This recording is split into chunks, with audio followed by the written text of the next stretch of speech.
Hello everyone, আসসালামু আলাইকুম। Welcome back to my channel. আপনারা সকলে কেমন আছেন? আশা করছি যে যেখানে আছেন দেশ ও দেশের বাহিরে সকলে খুব খুব ভালো আছেন। আপনাদের দোয়া ও ভালোবাসায় আমরাও ভালো আছি আলহামদুলিল্লাহ। আমি আসলে যেহেতু সাইফান ছোট একটা বাবু আর সে একটু অসুস্থ, তো তার পেছনে অনেকটা সময় আমাকে ব্যয় করতে হয়। আর সেজন্য আমি রমজান মাসের যে ভিডিওগুলো আছে অনেক ভিডিওই আমার করা আছে, বাট এডিটিং করা হয়নি, তো যার জন্য আমি তেমন কোনো ভিডিও আমি আপলোড দিতে পারিনি। তো আজকে আমার প্রথম রমজানের একটা ব্লগ। এদিন ছিল আমাদের 11তম রমজান। তো আমাদের টুনাটুনি সংসারে ইফতার টু সেহেরি পর্যন্ত আমরা কী খেলাম, তো তাই আজকে আপনাদের সঙ্গে একটু শেয়ার করব। তো সাইফানের বাবা এখানে ইফতার তৈরি করতেছে। আমি স্যালাইন শরবত তো করি নাই, স্যালাইন শুধু তৈরি করছিলাম। তো স্যালাইন, কলা, খেজুর আর পেঁয়াজি বেগুনি যেরকম লাগে মুড়ি মাখাতে, তো সেরকমই হালকা পাতলা একটু রেসিপি দুজনের জন্যই তৈরি করতেছিল সাইফানের বাবা। আর আমি আজকে ভয়েস ওভার দিতেছি, সাইফান আমার পাশে আছে। সাইফানের টুকটুক কথা আপনারা অবশ্যই শুনতে পাবেন। রোজা থাকা অবস্থায় সাইফানের বাবা মাঠে কাজ করতেছে, তার জন্য তার শরীরের অবস্থা একেবারে বিহাল অবস্থা হয়ে গেছে। আর সবচেয়ে মজার ব্যাপার হলো সাইফানের বাবার হাতের মুড়ি মাখা খেতে অনেক অনেক স্বাদ লাগে।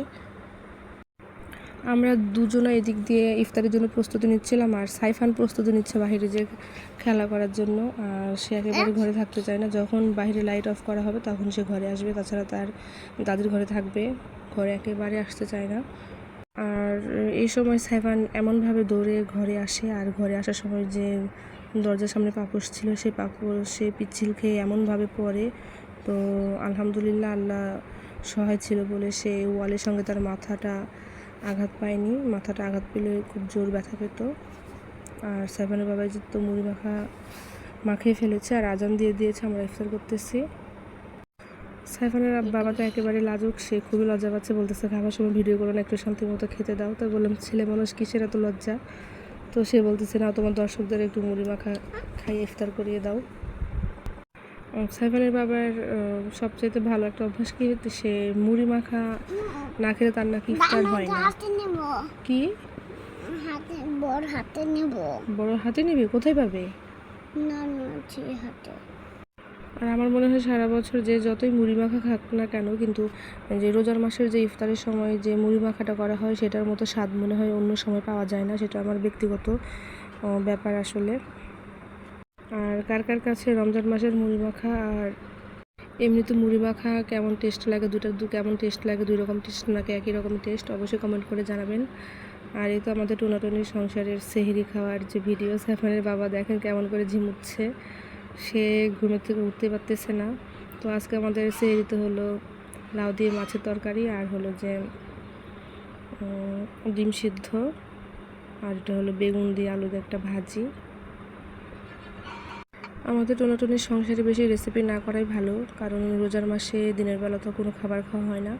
তো বেশি বেশি রেসিপি করলে অবশ্যই সেই খাবারটা নষ্ট হয়, আর বাসি খাবার রোজা থেকে একেবারেই খেতে ভালো লাগে না। তো সাইফানের বাবার দিক দিয়ে খাবার শুরু করে দিয়েছে, আমিও খাবো এখন। আর রোজা রাখার পর দিন শেষে রাতের বেলায় অনেক শরীরটা কাহিল লাগে, ইফতারের পর তো একেবারে শরীরটা মনে হয় যে বিছানা একদম ছেড়ে দেয়। তো যাই হোক বন্ধুরা, আজকে ব্লগটা কেমন হয়েছে অবশ্যই কমেন্ট করে জানাবেন। আর সন্ধ্যা রাতে দেখেন সাইফানের কাজ, সে তার বাবার জুতোগুলো বাহিরে এনে বলতেছে যে বাবা এইটাও তোমার জন্য গিফট এনেছি। আর সেহরিতে সে একেবারে ছটফট করে, ঘরে কোনো রকম আলো থাকতেই দিবে না। তো তার বাবা বলতেছে তাড়াতাড়ি ঘরের আলো নিভাও। ছেলেটা একেবারে ছটফট করতেছে, আলো নিভাও, সে আলোতে ঘুমোতে পারে না।